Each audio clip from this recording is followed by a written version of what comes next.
Et coucou, bienvenue dans un nouveau vlog qui n'était pas du tout prévu. Donc nous sommes le 11 janvier, il est 22h44, donc j'ouvre très tard. Il n'y aura pas de fondant du jour clairement car je n'en ai pas allumé. J'étais pas dans un bon mood quand j'ai laissé le message sur la communauté, j'avais qu'une envie, c'était hiberner. Là ça va, j'ai retrouvé un petit peu d'entrain, donc j'étais pas sûre de vlogger. J'avais dit que je vloggerais pas, mais au final ça me manque quand même de pas vlogger. Mon vlog d'hier a été très bien accueilli. J'avais un petit peu peur que je ne sois pas comprise dans mes propos.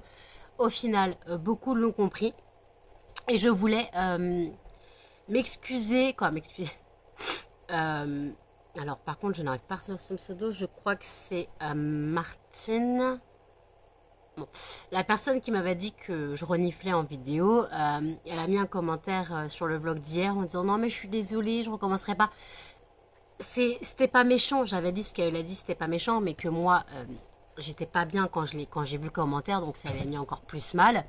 Je suis dans une mauvaise période, donc un rien peut me faire vriller, me faire déprimer. Et voilà, donc je sais qu'en soi, c'était pas méchant ce qu'elle me disait. Elle voulait que mes vlogs, mes vidéos soient mieux. Mais comme j'ai expliqué, je reniflais déjà avant d'être malade. Et de toute façon, c'est des choses qu'on ne contrôle pas. Voilà.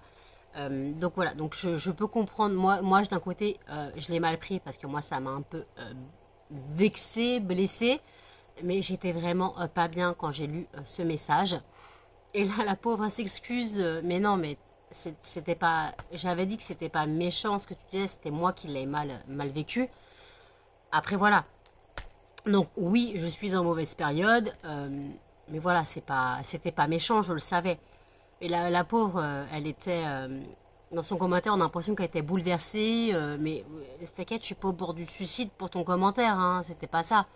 Voilà, hop là, d'ailleurs, ouais, un petit reniflage pour toi. Non, je déconne. Et voilà, donc en fait, juste ça. Donc là, vous entendez le chauffage, j'ai froid.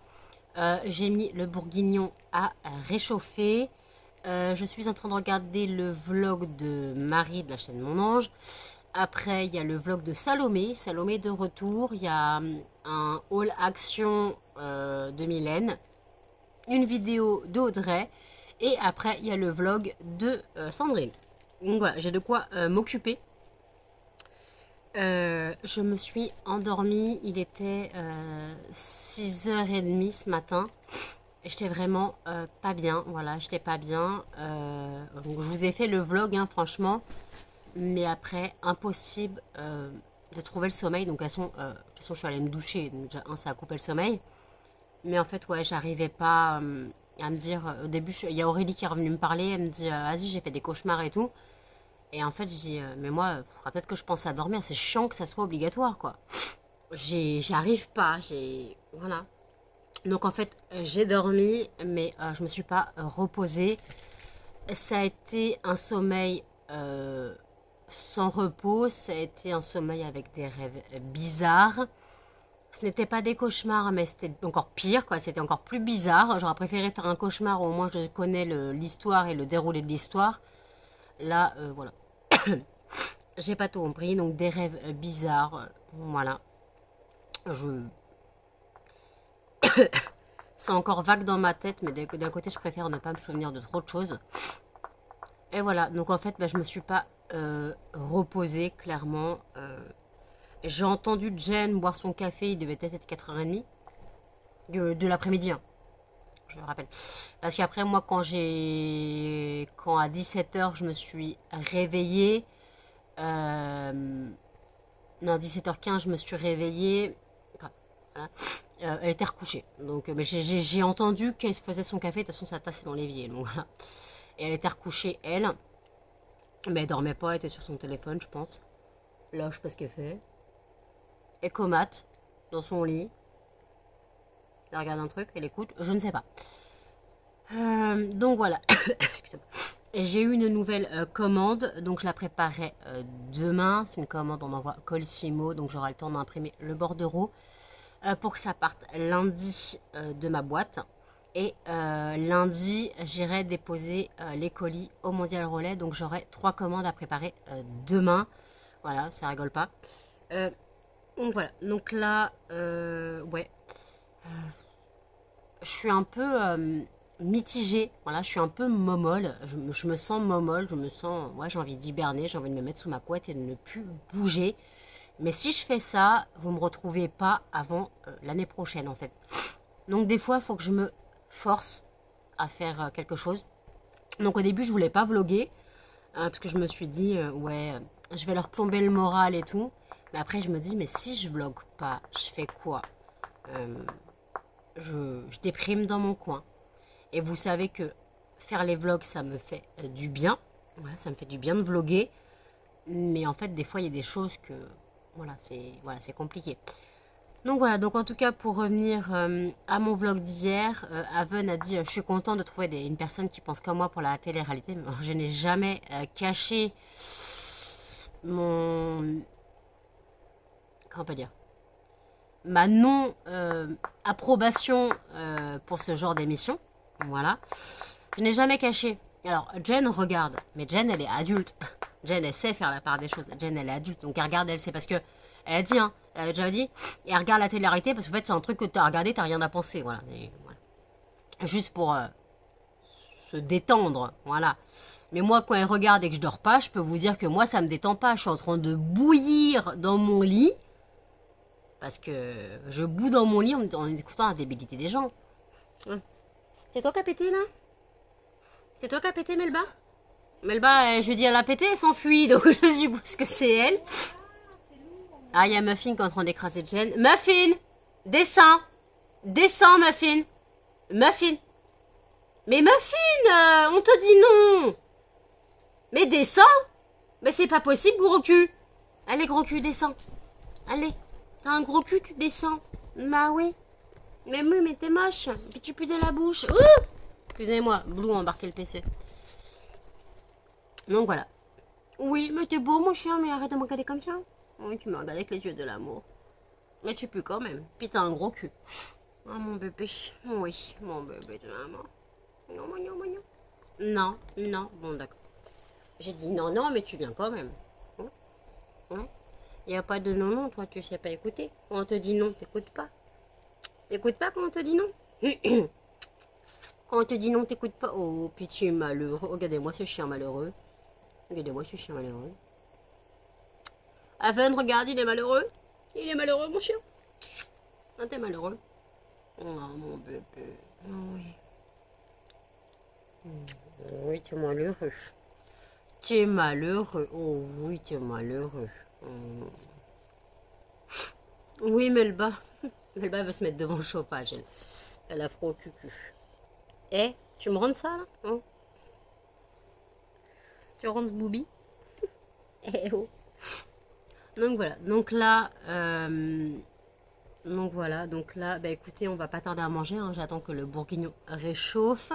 Je pense qu'on peut manger d'ici un quart d'heure, 20 minutes, parce que je l'ai mis pas fort, après ça dépendra, parce qu'une fois que la plaque est lancée, voilà, c'est chiant. Donc on verra, voilà.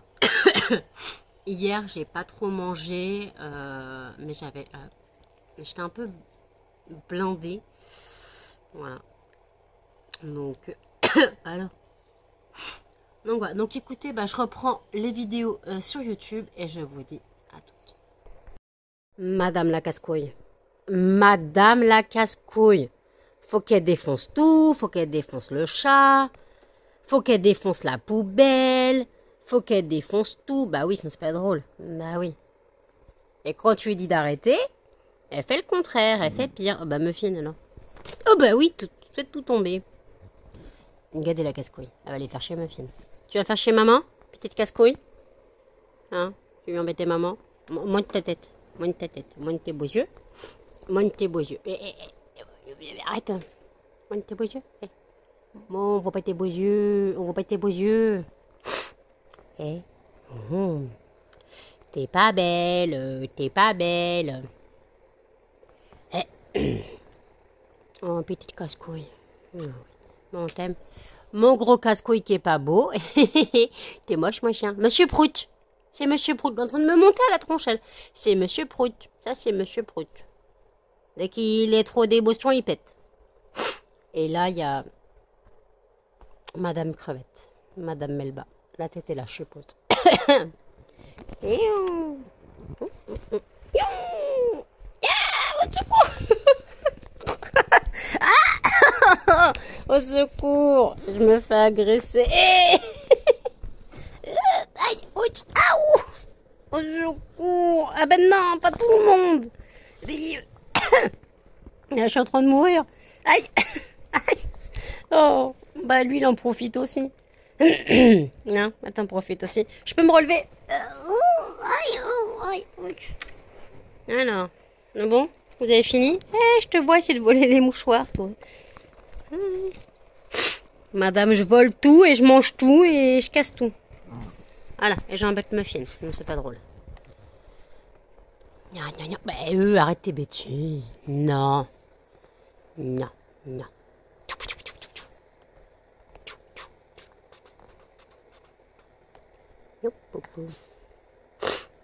On mord maman, sinon c'est pas drôle. Meuf une, pourquoi tu grognes? Pas toi que j'embête. Hein.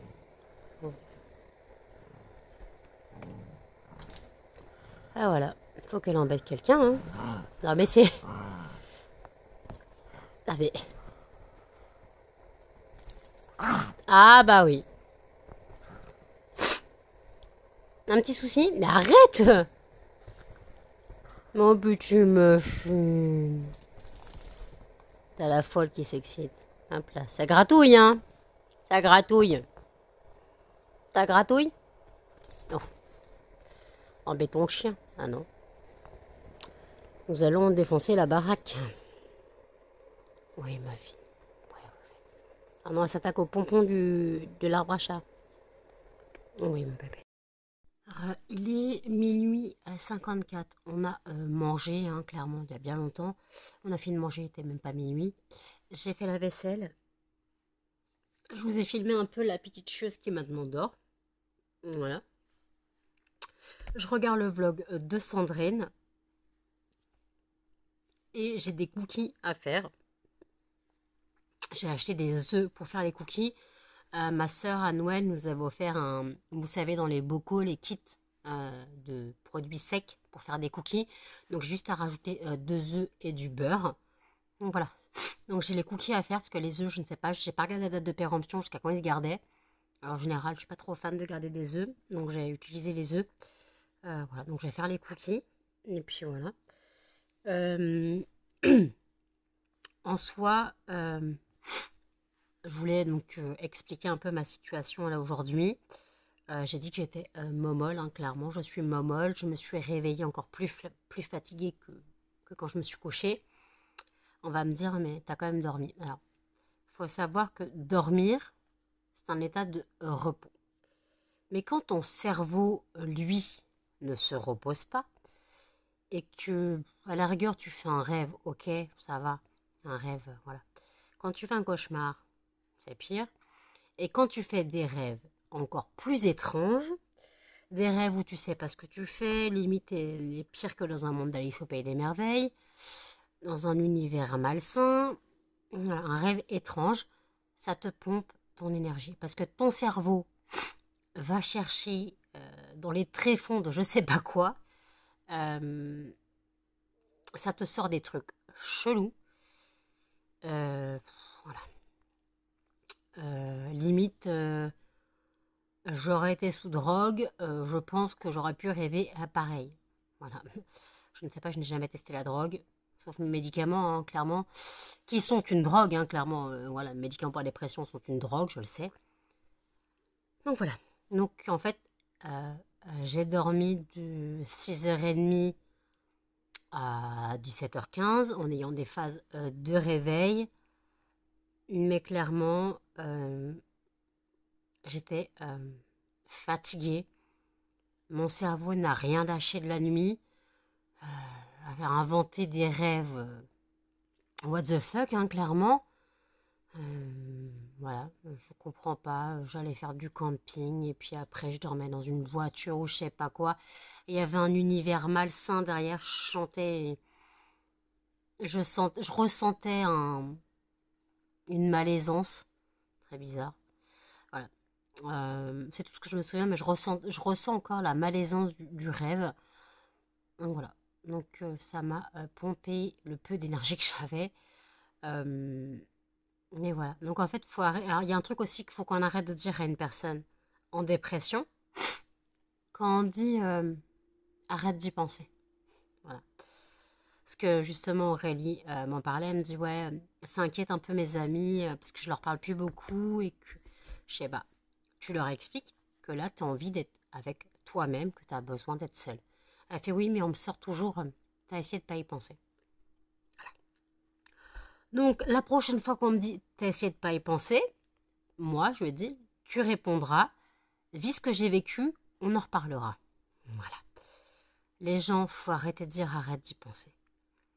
Ce n'est pas comme ça que ça marche. La dépression, c'est une maladie, c'est là, et c'est aussi des douleurs physiques. Il n'y a pas que mental, hein, puisque le mental se répercute sur le physique. Faut arrêter de dire arrête d'y penser. Parce que même si on ne veut pas y penser, notre cerveau, lui, pense.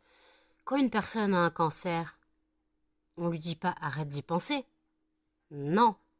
Alors pourquoi quand c'est un handicap invisible, on nous dit t'as essayé de pas y penser. Faut arrêter. Ça ne marche pas comme ça. C'est comme on me dit mets-toi un coup de pied au cul, sors-toi les doigts du hem. Non, ça ne marche pas comme ça. Ça ne fonctionne pas comme ça. Notre esprit est bloqué.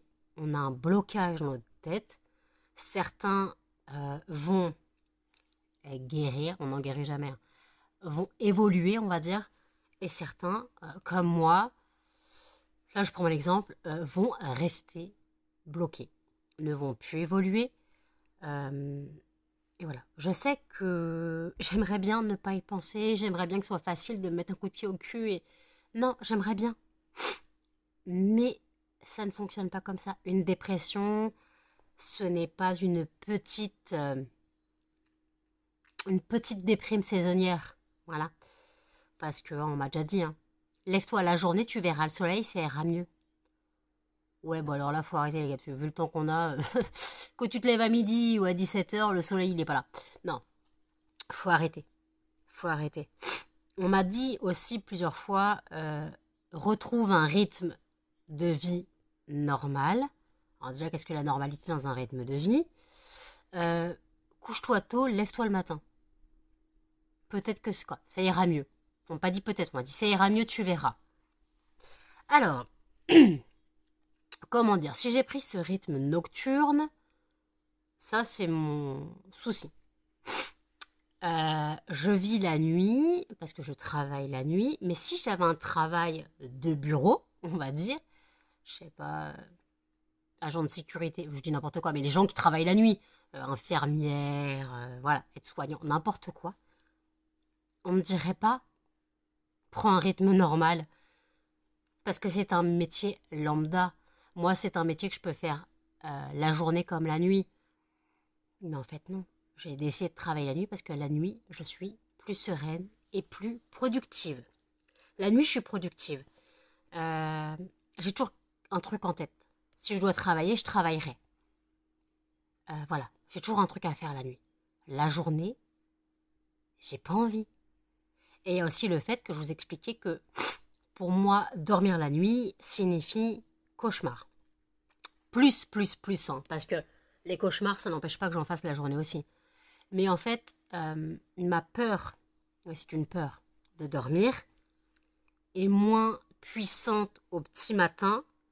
Voilà. Alors quand je suis malade, ouais, à 22h je peux dormir hein, quand je suis malade. Ou quand je suis vraiment pas bien. Mais je sais pas. Je sais que je dormirai mal. Mais des fois quand t'as pas de force, hein, clairement. Mais voilà. Donc arrêtez de dire aux gens qui sont en dépression, arrête d'y penser. Ou tu vis dans le passé. Non, arrêtez. On le sait déjà. On le sait que notre traumatisme nous bouffe. Hein, on le sait. Et on aimerait bien avancer. On aimerait bien ne pas y penser. Mais comme j'ai expliqué dans le vlog d'hier, j'ai juste à fermer les paupières pour revivre. Voilà. Voilà. Comme on a parlé de Charlie il n'y a pas longtemps, il y a eu le Bataclan aussi. Les personnes qui ont vécu le Bataclan, vous allez leur dire, essaye de ne pas y penser, quand ils vont entendre un bruit genre d'un ballon qui explose, ils m'ont pensé à un coup de feu. Au début, les chocs post-traumatiques sont violents. Euh, les Américains qui ont fait la guerre du Golfe, ou le Vietnam, les séquelles, on leur dit, t'as essayé de pas y penser? Non, voilà. Parce qu'ils ont agi pour leur pays. Non mais faut arrêter un petit peu. Les chocs post-traumatiques sont là. Ils sont en nous. On a tous, quelque part, un truc qui nous est arrivé nos vies. Je ne connais pas une personne à qui il n'est jamais arrivé une couille dans sa vie. Alors peut-être plus jeune, je sais pas, vous avez perdu quelqu'un de votre famille, mais vous vous en souvenez pas. Peut-être, hein. Voilà. Peut-être que vous ne vous en souvenez pas. Moi, il y a des choses que j'avais occultées. Quand j'ai fait la session pour mon anniversaire, c'était il y a 2 ans, puisque c'était avant que je rencontre mon pote. Non, après que je rencontre mon pote. Ouais, après que je rencontre mon pote. J'avais rencontré mon pote le 10 septembre 2022. Parce que j'ai eu Melba ce jour-là. Et en fait, le 20 septembre 2022, ma mère m'a emmené voir une personne qui travaille sur les énergies. Ma mère m'a dit, je te paye la séance. Ok. La personne travaille sur les énergies, mais elle travaille aussi sur le pouls. Voilà. Et déjà, elle me fait, installez-vous sur la table. Donc je m'installe, ma mère était dans la pièce. Elle me fait, votre fille, elle voudrait pas être là. Ma mère, elle dit, bah si, elle est là. Elle est là. Et là, la dame, elle dit, non, elle voudrait pas être là, elle voudrait pas être de ce monde. Son corps est là, mais son esprit, je le sens très, très, très loin. Voilà. Ces ondes, elles sont pas dans son corps. Déjà ça. En gros, tu sais que ta naissance, ça a été un traumatisme. Après, elle aurait parlé que j'aurais vécu un deuil avant ma naissance. En fait, ma mère aurait été enceinte de jumeaux. Jumeaux que moi, en gros, qui auraient été expulsés. Voilà. Donc ma mère ne le savait même pas. Hein. Donc en gros, voilà. Donc un jumeau qui aurait été expulsé, voilà. On ne sait pas. Donc en gros, j'aurais déjà vécu un deuil avant de naître. Quand on met, hein. Imaginez deux comme moi. Oh, l'enfer. Donc voilà. Donc déjà, il y a ça. Après, il y a eu l'accident de ma sœur. Ma sœur, j'étais en maternelle, elle a eu un accident de voiture, en voiture. Elle s'est fait agripper par une voiture. Voilà, elle a pété le pare-brise avec sa tête. C'est passé juste devant chez mes parents. Et voilà, donc déjà, il y a eu ce premier choc. Parce que moi, la seule chose que je me souviens, j'étais en maternelle, hein, la seule chose que je me souviens, c'est quand j'ai vu ma sœur à l'hôpital, bien longtemps après, hein, parce que, voilà, je me dis, pourquoi t'as du chocolat plein la figure? Elle avait des croûtes hein, sur la gueule, mais pourquoi t'as du chocolat plein la figure? Et ça m'est resté. Donc, premier traumatisme. Deuxième traumatisme, on arrive à ma connerie. Voilà. On arrive à ma connerie, donc à 19 ans. Et après, il y a un traumatisme que j'avais totalement occulté, c'est le traumatisme de mon emménagement. Quand j'ai déménagé en décembre 2018, j'ai été confrontée au confort de mes parents à vivre toute seule. J'ai vécu tout seul, donc ça signifie payer tes factures. Voilà, chose que je n'étais pas du tout prête. Et te démerder par toi-même, même si ma famille est là. Et qu'est-ce qui s'est passé? Eh ben, en janvier 2019, j'ai atterri en hôpital, en clinique psychologique, en clinique pour les maladies psychiatriques, psychologiques, voilà. C'était pas un hôpital psy, c'était une clinique. Donc en gros, mes parents venaient me voir tous les jours. Cannelle pouvait venir, mais Cannelle devait rester dans le parc. Voilà, donc je pouvais avoir Cannelle. Et ça, à l'époque, c'était très important pour moi de voir Cannelle. C'est très important pour moi, plus que mes parents presque. Voilà, j'avais un truc comme ça. Et d'ailleurs, depuis, pendant un moment, j'avais un problème, c'est que je me grattais toujours là. Je faisais des croûtes et ainsi de suite. Dès que j'avais une croûte, je grattais. Et quand je suis arrivée là-bas, j'avais un tronc, comme ça, avec une croûte. Et la psychiatre, elle a remarqué que dès que j'étais pas bien, je grattais mon crâne. Et c'est ce qui peut expliquer pourquoi j'ai eu beaucoup moins de cheveux pendant quelques temps. Là, mes cheveux repoussent, on va dire. Ceux qui m'ont connu il y a quelques temps, mes cheveux, c'était une catastrophe. Hein. Là, on va dire, bon, là, ils sont colorés, donc ils ont pris du volume, mais voilà. En soi, ils sont moins dégueulasses qu'il y a quelques années. Et voilà. Et en fait, voilà, j'ai été soignée, j'ai été suivie. Mais en fait, j'étais tellement défoncée par les traitements, et c'était trop fort, que j'oubliais toujours tous les matins mon rendez-vous avec ma psychiatre. Je m'endormais. Donc, elle venait dans la chambre, ça va. Et après, je suis tombée malade. J'ai eu, excusez-moi, j'ai une crampe. J'ai eu une bronchite, laryngite monumentale. J'étais à mourir dans ma chambre, à tousser et être totalement aphone. Et par contre, je m'étais fait des connaissances là-bas. Il y avait un monsieur qui était adorable.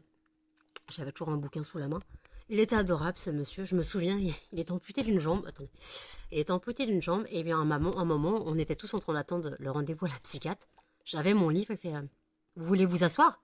Et pourquoi c'est lui qui a une prothèse, c'est pas moi. Il fait non, mais votre livre, il doit peser lourd et tout. Voilà, il était gentil. Et dès qu'il me voyait, quand j'osais sortir de la chambre, malgré pas de voix et tout, il dit ça va et tout, ça va mieux. Il était adorable, ce monsieur. Donc voilà. Ce monsieur était vraiment adorable. Je sais pas pourquoi il était là d'ailleurs.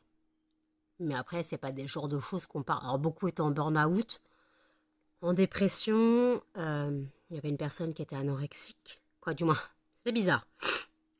Cette fille n'avalait plus aucun liquide.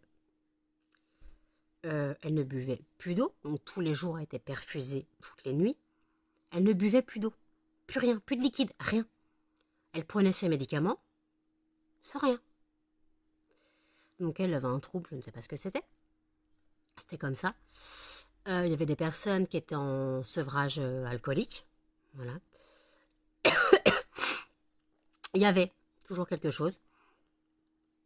Je m'étais fait un petit groupe d'amis. Voilà. Oh, c'était le bordel pour les groupes d'amis. Ah bah les tables au réfectoire. Ça, c'était pire qu'à la cantine quand t'étais enfant. Les tables, elles n'étaient pas attribuées, hein, mais chaque personne avait sa table. Faut pas chercher. Faut pas chercher. Si t'as pas ta table, t'es foutu. Franchement, c'était le bon temps, quoi. Franchement, c'était le bon temps. Franchement, j'ai passé un bon moment là-bas. Bon, j'ai passé plus d'un mois, mais je l'ai pas mal vécu. J'étais entourée, j'avais du soutien, voilà. Alors c'est vrai que je m'étais un peu recroquevillée sur moi-même. Je voulais pas faire d'activité. Je voulais faire aucune activité. Je voulais pas me mêler aux gens, en fait. Et puis après, bah, j'ai commencé à me mêler aux gens. Mais bon. Donc voilà. Donc en fait, ouais. Donc ça a été un autre traumatisme que j'avais totalement occulté. Voilà. Il y a eu des traumatismes d'autres, hein, mais voilà. Le traumatisme de mes 30 ans, je l'avais oublié. Voilà. Mais après, bah, il y a des choses comme ça qu'on oublie, mais... Donc voilà. Donc pour en revenir au fait, arrêtez de dire aux gens, arrête d'y penser. Voilà. On aimerait bien ne pas y penser, croyez-moi. On aimerait bien ne pas y penser, on aimerait bien ne pas revivre ce qui nous est arrivé en fermant les yeux, en rêvant ou en ayant un tilt dans la tête, disant tiens en fait, tu te rappelles que tu as vécu ça? Donc arrêtez. Quand tu vois une personne qui est malade, ou qu'elle te dit qu'elle est malade, lui dis pas arrête d'y penser, parce que nous, dépressifs, ça vous semble logique, parce que c'est dans notre tête, mais j'ai vu personne dire à une personne qui a un cancer, arrête d'y penser. Voilà. Notre maladie est peut-être psychologique, mais elle nous bouffe autant qu'un cancer. Voilà. C'est un cancer de l'âme. Ça a été dit, ça s'appelle un cancer de l'âme. C'est un cancer de l'âme, donc tout simplement, nous aussi on a un cancer. Alors bien sûr, ce n'est pas les mêmes conséquences. Le cancer de l'âme est très très compliqué. Voilà. Donc juste pour vous dire ça, arrêtez de nous dire, mets ton coup de pied au cul, arrête d'y penser. On aimerait bien, mais ça ne fonctionne absolument pas comme ça. Voilà. Bon, allez, je finis le vlog de Sandrine, je vous dis à toutes. Il est 3h49. Je vous reprends seulement maintenant. J'ai regardé Tous en scène sur Prime. Et après, je me suis perdue sur les réels Facebook. J'ai tilté que j'avais pas encore clôturé le vlog et je viens de voir l'heure. Bon. Je ne suis pas du tout fatiguée, hein, clairement. Bon, je vous ai expliqué que le sommeil est très compliqué déjà en temps normal. Là, la période est pire. Faut savoir que la pleine lune, c'est lundi. Donc là, on est la veille de la veille. Donc voilà, l'avant-veille de la pleine lune. Donc c'est très compliqué pour moi. J'ai un peu mal au crâne, mais après, c'est peut-être parce que j'ai faim. Donc j'ai mangé un petit truc. J'ai toujours pas fait des cookies, donc faut que je les fasse. Bon, je les ferai aujourd'hui, dernier délai. J'ai les cookies à faire. Voilà. Donc, faut que je monte le vlog aussi. Donc j'ai ça à faire. Et voilà. Donc en fait, je voulais revenir sur ce que j'ai dit tout à l'heure. Voilà. Ouais. À part dire, arrêtez, à part ne rien dire à une personne qui souffre, hein, clairement, je vous ai dit une personne en dépression, ça sert à rien de répéter toujours la même chose. Oh, je me suis griffée. Ça sert à rien de répéter toujours la même chose. Voilà. Ça ne changera rien à votre vie ni à la nôtre, hein, clairement. Je sais que parfois les personnes pensent bien faire en essayant de nous dire ce genre de choses. T'as essayé de ne pas y penser. Mais en fait, c'est pire. Parce qu'on se sent encore plus coupable de ne pas s'en sortir. De ne pas y penser. On se sent encore plus coupable. Donc en fait, donc voilà. Donc ce vlog se sera intitulé Arrêtez de répéter ça. Voilà, tout simplement. Arrêtez de répéter ça, ça ne sert à rien. Voilà, clairement. Ça sera le titre du vlog. Voilà, ça sert à rien de répéter à une personne des choses qu'elle sait déjà en fait, mais qui ne fonctionnent pas. Donc je rappelle les choses à ne pas répéter. T'essayes de pas y penser, mets-toi un coup de pied au cul, change ta vie, tu verras, fais du sport, parce qu'on me semble l'a dit. Hein. Fais du sport, ça ira mieux dans ta vie. Ah, parce que le sport, ça résout tous les problèmes. Mais si c'était le cas, tout le monde serait à la salle de sport. Et il resterait. Parce qu'on connaît tous les gens au premier de l'an là qui se disent qu'ils s'inscrivent à la salle de sport, ils ont 3 cours gratuits et après ils y vont plus de l'année. On les connaît. Hein. Donc voilà. On m'a dit, hein, fais du sport, ça ira mieux, pense à autre chose. Mais en fait, c'est... Voilà. J'ai un cil dans l'œil tellement. J'ai envie d'en pleurer de ces conneries. Donc voilà. Donc en fait, ouais, ça sert à rien de répéter toujours la même chose. On le sait, mais ça fonctionne pas comme ça. On connaît les choses, hein. On sait nos maladies, on sait tout ça. On sait nos maladies. Attendez. On sait nos maladies, on sait comment essayer de minimiser les choses pour nous. Mais voilà. Donc voilà. Pour moi, il y a des choses qu'il faut arrêter de dire. Voilà. Une personne qui est malade, aussi bien physiquement que mentalement. Voilà. Une personne qui a un cancer, on peut dire arrête d'y penser. Une personne qui n'a pas de cheveux, comme j'ai eu des réflexions sur mes cheveux, tu peux pas savoir si la personne justement a eu un cancer ou non. Voilà. Si elle est en chimio ou non, tu sais pas. Faut arrêter de dire à une personne qu'elle est grosse, tu sais pas ses antécédents médicaux. Une personne qui est trop maigre, tu sais pas, ça se trouve elle a des problèmes de nourriture, elle est anorexique, voire malade tout simplement. Voilà, faut arrêter. Faut arrêter ces bêtises. Ouais. Tu peux pas juger une personne sans connaître sa vie. Je sais qu'il y a des personnes qui connaissent nos vies hein, dans notre entourage. Je parle aussi pour Aurélie justement à cause de ça. Mais je sais que moi j'ai des personnes dans mon entourage qui veulent bien faire, qui veulent m'aider, mais c'est pire. C'est pire. Donc en fait, si j'ai pas envie de parler, bah j'ai pas envie de parler. Si j'ai envie de parler, laissez-moi parler. Voilà. Il y a des choses comme ça qui ne sont pas à comprendre. J'avais dit que je ne vloguerais pas. Tout d'un coup, j'ai pris la caméra et voilà, j'ai déblatéré pendant 3000 ans sur ce qu'il ne faut pas dire aux personnes voilà, dépressives. Voilà. Donc ouais, il y a des choses comme ça. Donc je sais que certains veulent bien faire, mais des fois c'est pire. Voilà, des fois c'est pire. Attendez, j'ai un peu de... Désolée. J'ai un peu pleuré sur Tous en scène, donc...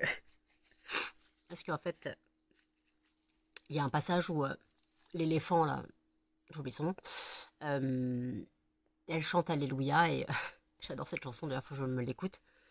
Et j'ai un petit peu pleuré. Voilà. Donc j'ai des conséquences, hein, de toute façon, je suis faible psychologiquement, donc rien va me faire pleurer. fallait que je pleure à ce moment-là. Voilà. Donc, voilà. Donc le fondant du jour est déjà tiré puisque je ne l'ai pas allumé aujourd'hui. Donc le fondant de demain sera donc le fondant breuvage de l'amour. Aujourd'hui, donc j'ai 3 commandes à préparer, donc il faut que je les prépare. Je les préparerai aujourd'hui, quoi, dans la journée. Et là, je viens donc clôturer ce vlog. Voilà. N'hésitez pas à commenter, à liker, à partager et surtout à vous abonner, activer les notifications. Et je vous dis normalement à demain pour un prochain vlog. Salut!